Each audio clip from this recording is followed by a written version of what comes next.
राजा बहुलास्व ने पूछा, हे मुने, वृषभानु जी बहुत ही भाग्यशाली हैं, क्योंकि उनके घर स्वयं श्री राधा ने पुत्री रूप में जन्म लिया है। मुझे यह बताइए कि सुचंद्र और कलावती ने अपने पूर्व जन्म में कौन से पुण्य कर्म किए थे जिसके कारण उन्हें यह सौभाग्य प्राप्त हुआ। श्री नारद जी बोले, हे राजन, सुचंद्र राजा नृग के पुत्र थे। वे बहुत ही बुद्धिमान और पराक्रमी राजा थे। पुराने समय में पितरों अयरमा आदि के यहाँ 3 कन्याएं उत्पन्न हुई थी, कलावती, रत्नमाला और मेनका। ये सब परम सुंदरी थीं।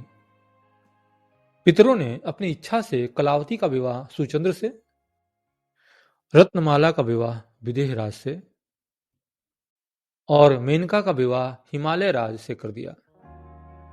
सुचंद्र और कलावती दोनों गोमती नदी के किनारे नैमिष वन में तपस्या करने चले गए। उन्होंने 12 वर्षों तक कठोर तप किया, जिससे प्रसन्न होकर ब्रह्मा जी उनके सामने प्रकट हुए।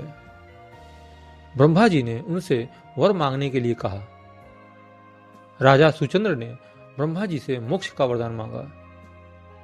यह सुनकर उनकी पत्नी कलावती बहुत दुखी हो गई और बोली, पति ही स्त्री का सबसे बड़ा देवता होता है।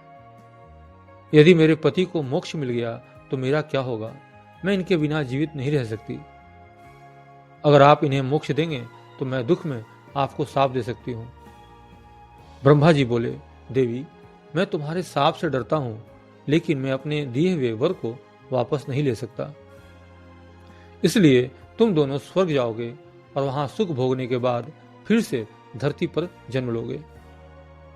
द्वापर युग के अंत में भारतवर्ष में गंगा और यमुना के बीच तुम्हारा जन्म होगा। जब तुम दोनों के घर श्री राधा पुत्री के रूप में जन्म लेंगी, तब तुम दोनों को भी मोक्ष प्राप्त होगा। ब्रह्मा जी के इस वरदान के कारण सुचंद्र और कलावती फिर से धरती पर जन्मे। कलावती कन्नौज में राजा भलंदन के यज्ञ कुंड से प्रकट हुई और उन्हें कीर्ति नाम मिला। सुचंद्र का जन्म सूर्यभानु के घर हुआ और वे वृषभानु के नाम से प्रसिद्ध हुए। दोनों को अपने पूर्व जन्म की स्मृति थी। बाद में नंदराज जी ने उनका विवाह कराया।